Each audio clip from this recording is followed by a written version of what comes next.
रुक करते हैं हरिपुर का। ब्यूरो चीफ वकालत शाह के मुताबिक हरिपुर थैलेसीमिया फाइटर आयशा नूर की ख्वाहिश पर एक दिन का एजाजी डीएसपी बना दिया गया।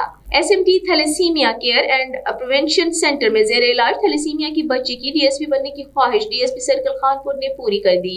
डीएसपी सर्कल खानपुर मोहम्मद उजैर ने थैलेसीमिया सेंटर हरिपुर में मुनक्किदा तकरीब में शिरकत की। थैलेसीमिया की बीमारी में मुब्तला बच्चों से मुलाकात की। अस्पताल इंतजामिया ने हॉस्पिटल में दी जाने वाली सहूलियात से मुतालिक आगाह किया।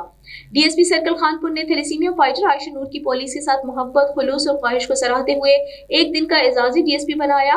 थैलेसीमिया फाइटर आयशा नूर को एसएमटी एडमिनिस्ट्रेशन के हमरा अपनी गाड़ी में ऑफिस लाया और डीएसपी सीट पर बैठाया। आयशा नूर ने थाना खानपुर का भी विजिट किया। डीएसपी सर्कल खानपुर ने आवाम को दी जाने वाली सहूलियात और पुलिस की रोजमर्रा रूटीन के बारे में आगाह किया।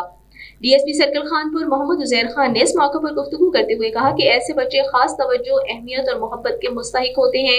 इन बच्चों को जहां मुआशरे में अहमियत और तवज्जो नहीं मिलती, वहां पर एसएमटी इन बच्चों को बेहतरीन इलाज मुहैया कर रही है। आयशा नूर बतौर एम्बेसडर अवाम और पुलिस के दरमियान दो रवैयों को खत्म करने में अपना अहम किरदार अदा करेगी।